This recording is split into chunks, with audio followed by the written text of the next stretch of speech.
It's mission accomplished for the European Space Agency. The JUICE mission has successfully launched into space, with a rocket carrying a spacecraft destined for Jupiter.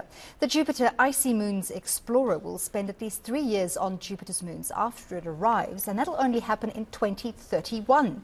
The mission is to determine if the moons could support life. I'm joined now by Professor Mike Kosch, Chief Scientist at the South African National Space Agency. Professor Kosch, thank you so much for your time on South Africa Tonight. Why was Jupiter's moons chosen for this mission? Well, I think the moons, as best as we know them, harbor the best opportunity for life somewhere in the solar system that's outside of the Earth and outside what we know what is on Mars. So the icy moons, they have water. We believe they have water, and that means there's an excellent chance that life could be supported on those moons, and that's what we're looking for. Ultimately. So with an ETA of 2031, I'm relatively scared to ask how far away is it? And it brings to mind those long road trips with children in the car who say, are we there yet? And parents will say, no, in about another 7 years. Yes, I mean, spaceflight is very high risk, although we've demonstrated already multiple times, for example, going to Pluto and all the other planets, that we can succeed. So there is risk. Things can go wrong. It'll take years to get the data. It will take years to analyze the data. But if you don't go, you'll never know. And, you know, it's human nature. We need to explore. We need to find out. And if there's any evidence of life that could exist or does exist on the moons of Jupiter, that'll be a huge step forward in our knowledge in humankind. So the fact that there is ice and therefore that there is water, is that that's an indicator that these moons could possibly support life. Are there any existing signs of life that could point to, you know, possible interactions? Well, I don't think there's any direct evidence of life that we know of. But first, water is, of course, a very important one. And then the fact that there might be liquid water, which is what we're looking for, not just ice. So below the surface, there could well be liquid water. Of course, you're very far from the sun, so the heat of the sun will be very diminished, less than a tenth of what we've got here at Earth, maybe 1/25 or so. But the gravitational pull of Jupiter is absolutely enormous. It's the biggest planet in the solar system.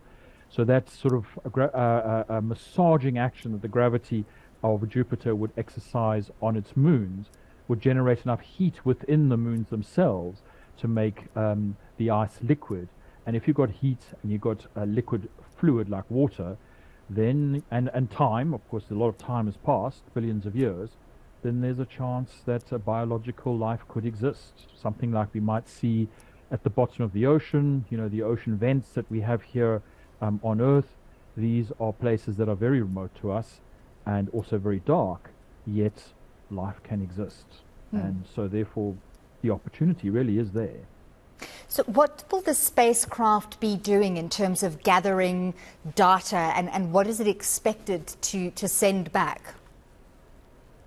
Right, well, there's a suite of instruments on board. There are cameras, there's a radar which will allow us to peer below the surface of the moons. There's a LiDAR which will allow us to map the surface of the moons. There's a magnetometer which looks at the magnetic fields in space. And there are particle detectors that look at the radiation levels and on what energetic particles are around. So we'll never be able to make a direct observation. The distances are just too great. The resolution isn't high enough.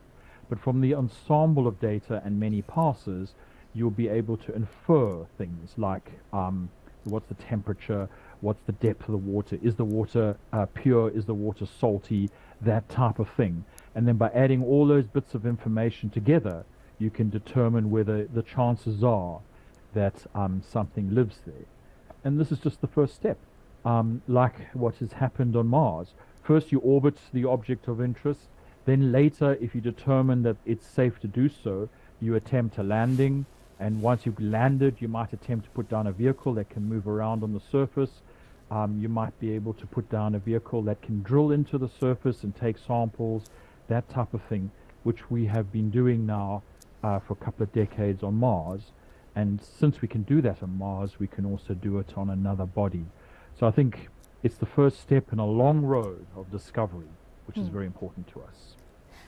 I must admit that I have been completely ignorant that we even have a South African National Space Agency, as I'm sure some of our viewers may also be, because South Africa hasn't really featured in a lot of international media when it comes to space exploration. This is an exciting development.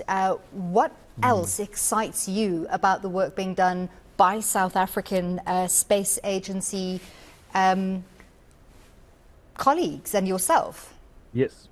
Well, it's true that the Space Agency is relatively young. We were founded at the end of 2010, and that we are relatively small compared to, say, the European Space Agency or NASA. But you've got to start somewhere, and we certainly have areas of excellence. So we don't have the size or the history that the other space agencies have, but we certainly have areas of excellence. So, for example, we play with the best in the world when it comes to science, space science, which is the group that I'm leading here at Sansa Space Science in Hermanus. We have operations in Antarctica. We're the only African nation that has a research vessel that goes to Antarctica regularly, that runs a station, a base in Antarctica, with which we have instrumentation. We have radars, of which only a few countries in the world have them and operate. So there are areas of excellence. On the operational side, for example, Hartbeespoort Hook, we do satellite tracking for lots of different countries, including the United States and most European countries. And we're going to soon be part of the NASA Deep Space Network for doing satellite tracking for satellites that go out into deep space. So, areas of excellence and certainly huge opportunities to grow. That's what we're as a South African, I certainly puff up my chest a little bit more knowing that we have such incredible areas of excellence within our very own South African National Space Agency. I'm going to hazard a guess that we will definitely, hopefully, speak to you again before the 8 years has passed and this spacecraft eventually lands on the surface of one of Jupiter's moons. Definitely, you're welcome. Definitely. Excellent. Thank you so much. That was Professor Mike Kosch, Chief Scientist at the South African National Space Agency.